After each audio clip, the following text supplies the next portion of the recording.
السلام علیکم ورحمۃ اللہ وبرکاتہ۔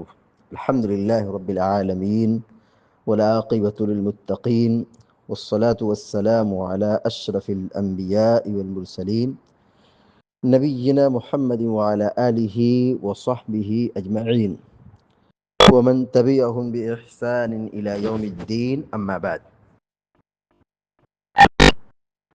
فعن أنس رضي الله تعالى عنه قال قال رسول الله صلى الله عليه وسلم من صلى الضحى سنتي عشرة ركعة بنى الله له قصرا في الجنة رواه الترمذي واستغربه۔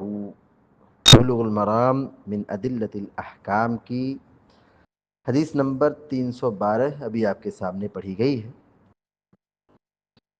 حدیث کے راوی مشہور صحابی حضرت انس بن مالک رضی اللہ تعالیٰ عنہ بیان کرتے ہیں، قال رسول اللہ صلی اللہ علیہ وسلم کہ اللہ کے رسول صلی اللہ علیہ وسلم نے فرمایا،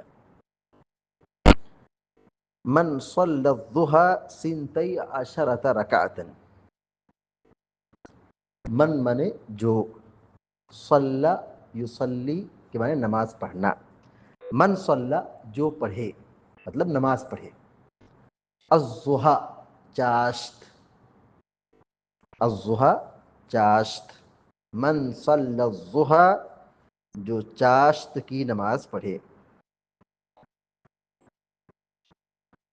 سنتی عشرۃ رکعۃ، سنتی عشرہ 12، سنتی عشرہ،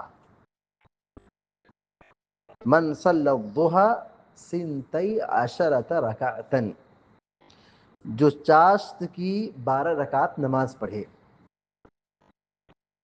بنى اللہ له قصرا فی الجنہ، بنى اللہ له قصرا فی الجنہ، بنا مانے بنانا، بنا یبنی بنانا، بنى اللہ اللہ بنائے گا، تعمیر کرے گا، لہو اس کے لیے، بنى اللہ لہو اللہ اس کے لیے بنائے گا، بنا یبنی مانے بنانا تعمیر کرنا، لہو مانے اس کے لیے، قصرن قصر مانے محل، قصر مانے محل، فی الجنت جنت میں، بنى اللہ له قصرا فی الجنہ اللہ تعالیٰ اس کے لیے جنت میں گھر بنائے گا۔ رواہ الترمذی واستغربہ، امام ترمذی رحمہ اللہ نے اس حدیث کو بیان کیا ہے، واستغربہ اور اس حدیث کو غریب بھی کہا ہے، یعنی سند کے لحاظ سے یہ حدیث کیا ہے؟ غریب ہے۔ حدیث کا ترجمہ دیکھیے، حضرت انس بن مالک رضی اللہ تعالیٰ عنہ بیان فرماتے ہیں کہ اللہ کے رسول صلی اللہ علیہ وسلم نے فرمایا، من صلی الضحى سنتی عشرۃ رکعۃ، جو آدمی چاشت کی 12 رکعت پڑھے، بنى اللہ له قصرا فی الجنہ تو اللہ تعالیٰ اس کے لیے جنت میں محل تعمیر کرتا ہے، محل بناتا ہے، گھر بناتا ہے۔ رواہ الترمذی، امام ترمذی رحمہ اللہ نے اس حدیث کو بیان کیا ہے، واستغربہ اور اسے غریب کہا ہے، یعنی سند کے لحاظ سے یہ حدیث غریب ہے۔ حدیث سند کے لحاظ سے غریب ہے یعنی ضعیف ہے، یعنی اس میں ایک راوی ہے جو ناقابل اعتبار ہیں، جن پر اہل علم نے کلام کیا ہے۔ دیکھیے ترمذی کی سند میں جو راوی ہیں جن پر علماء نے کلام کیا ہے، یونس بن بکیر الشیبانی، یونس بن بکیر الشیبانی، اسی وجہ سے حدیث کیا ہو رہی ہے؟ غریب ہو رہی ہے۔ تو سند کے لحاظ سے یہ حدیث کیا ہے؟ ضعیف ہے۔ شیخ البانی رحمہ اللہ نے اس حدیث کو ضعیف کہا ہے۔ تو چاشت کی نماز کے سلسلے میں کتنی رکعت پڑھنی ہے؟ 2 رکعت سے لے کے 12 رکعت کی روایتیں ملتی ہیں. چاشت کی رکعت کتنی ہے؟ 2 رکعت سے لے کر کے 12 رکعت تک. تو 12 رکعت والی جو روایت ہے وہ ضعیف ہے. 12 رکعت والی جو روایت ہے وہ کیا ہے؟ ضعیف ہے.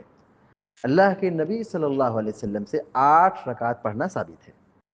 8 رکعت اللہ کے نبی علیہ الصلوۃ والسلام سے پڑھنا کیا ہے؟ ثابت ہے. پیارے نبی صلی اللہ علیہ وسلم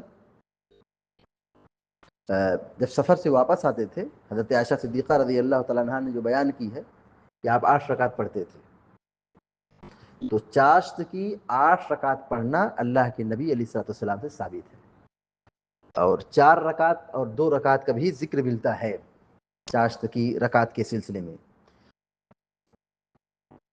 اور اس میں یہ بھی صراحت ہے کہ اللہ کے نبی علیہ الصلوۃ والسلام زیادہ پڑھتے تھے، زیادہ کرتے تھے. وَيَزِيدُ مَا شَاءَ اللَّهُ، زیادہ کرتے تھے جتنا اللہ تعالیٰ چاہتا تھا. تو یہ بات معلوم ہوئی کہ چاشت کی جو نماز ہے وہ 2 رکعت سے 8 رکعت کے درمیان ہے. اللہ کے نبی علیہ الصلوۃ والسلام نے عملاً ایسا کیا ہے. البتہ اگر کوئی شخص 8 رکعت سے زیادہ بھی پڑھنا چاہتا ہے تو اس کی گنجائش ہے. اس کی کیا ہے؟ گنجائش ہے، کیونکہ یہ نفل نماز ہے. کیونکہ یہ نفل نماز ہے، اس لیے اگر کوئی پڑھنا چاہتا ہے تو پڑھ سکتا ہے، کوئی حرج نہیں ہے. تو اس حدیث سے کیا بات معلوم ہوئی کہ چاشت کی نماز پڑھنا چاہیے. البتہ اس کی رکعت کے سلسلے میں اختلاف ہے. آدمی 2 رکعت سے لے کر کے 8 رکعت تک پڑھ سکتا ہے. یہاں جو حدیث ذکر کی گئی 12 رکعت کی فضیلت کے سلسلے میں کہ جو آدمی 12 رکعت پڑھے گا اللہ تعالیٰ جنت میں اس کے لیے گھر بنائے گا، تو علماء نے اس حدیث کو ضعیف کہا ہے. اس حدیث کو ضعیف کہا ہے. لہذا اگر کوئی شخص 12 رکعت پڑھنا چاہتا ہے تو اس میں کوئی حرج انشاءاللہ نہیں ہے. لیکن بہتر یہی کہ آدمی 8 رکعت پڑھے. اللہ تعالیٰ سے دعا ہے کہ اللہ تعالیٰ ہم سب کو، آپ سب کو علم نافع اور عمل صالح کی توفیق عطا فرمائے. آمین یا رب العالمین. وصلی اللہ علی نبینا محمد وسلم تسلیما کثیرا. السلام علیکم و رحمۃ اللہ وبرکاتہ.